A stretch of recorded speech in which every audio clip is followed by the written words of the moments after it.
I'm Hazel Walker. I'm the Chief Exec of Glenville Walker and Partners. And my name's Denise Walker. I'm Managing Partner and also Head of Corporate Stroke Business Law.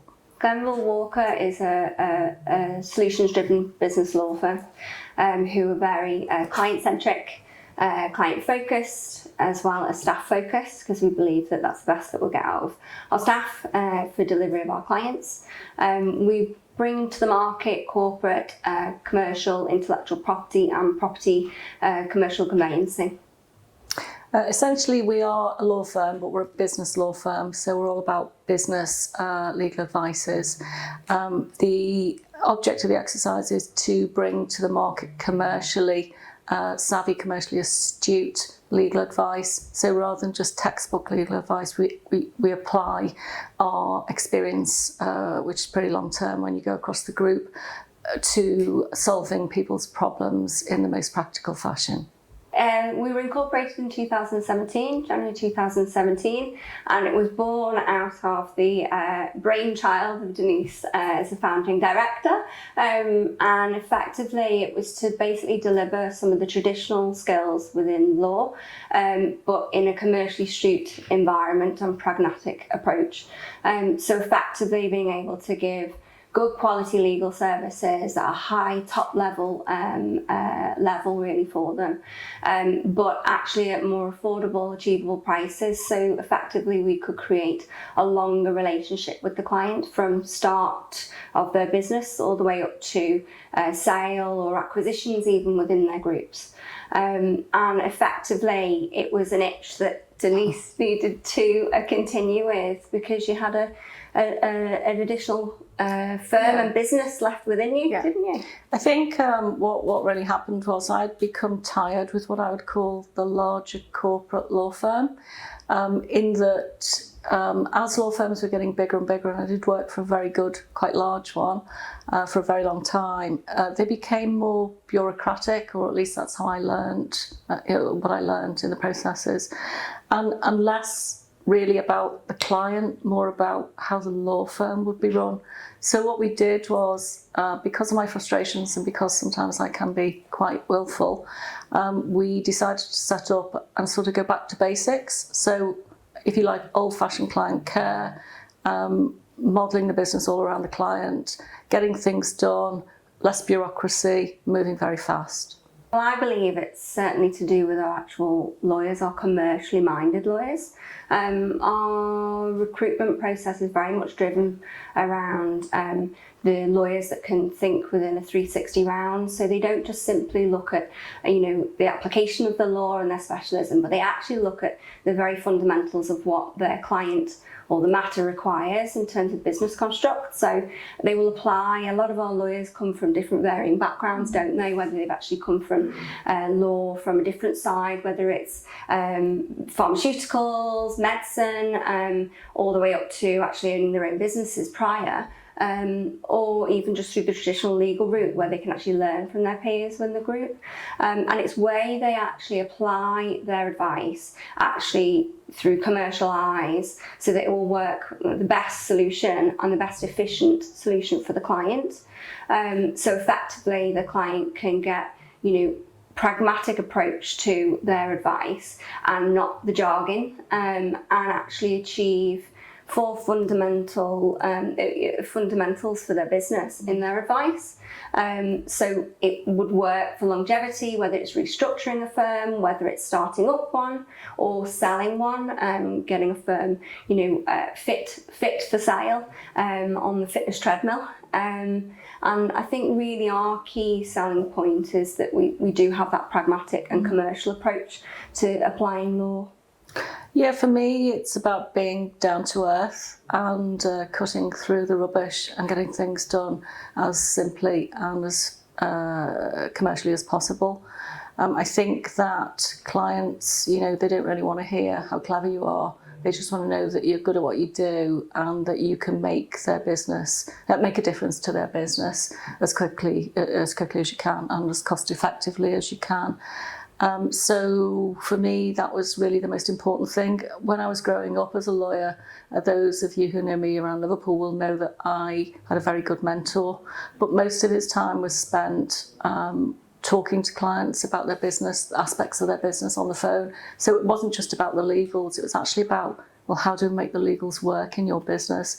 And that's the type of thing we look for in lawyers, and the type of lawyers we engage are work, with life experiences. Very much about the bespoke package, aren't we? Where effectively from the beginning of the relationship with the client, there's a dedicated team, whether it's in corporate matters or commercial matters or property matters, where there's effectively a discovery session with that client. And we're not really a law firm that actually likes being on the clock. Of course, we have to make it commercially viable for our firm, but we're more interested about solving the problem for the client. So our team do put a lot of emphasis in actually scoping out the job first to make sure that we can assist properly. And of course, if there's some areas that actually have different specialisms mixed in there, whether it's employment law advice or matrimonial advice or on other side of areas, we do have a stack of trusted advisors that we do work with, obviously with the wealth of experience within our law set, of which we pull into play, and we can often focus on that from the outset with the client, where we can get a lot of their pointers out in the first meeting, and it's a very hand-holding process really with the client, isn't it? Where you discover That's them. right. That's right. I mean, I think that clients why shouldn't they? Because they're buying your services, but they like to talk about their businesses, and we like to learn about their businesses. So what we do is listen and spend quite a lot of time with them, so that the advice you're giving isn't just some kind of trite stuff that you've learned from a textbook. You're actually trying to work out what's best for them.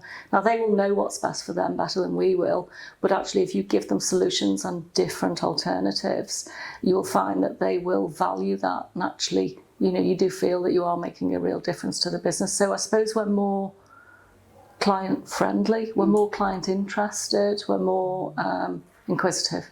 And also, in addition to that, that goes in hand with, the clients then end up with a trusted advisor that they know and they speak to. So they stay with that advisor from engagement all the way through to completion. So the client really feels like they've got that traditional relationship with the lawyer, like you would have with your own family doctor back in the day, or your own accountant, really. So we're very much trying to incubate, and succeeding thus far, to have that longevity of relationship with the client, so that we can effectively take them from start-up all the way up to sale or growth of their group. So it's really difficult with a law firm, because your utmost skill is your client confidentiality, and so we can't divulge any information about our clients that our clients wouldn't want people to know. And the stuff that they want you to know is either in some publication or some advert or some business article. But at the moment, we're working on some pretty big corporate sales, so there's a couple of good sales going on at the moment of some substantial price, which will be in the press maybe sometime around Christmas time.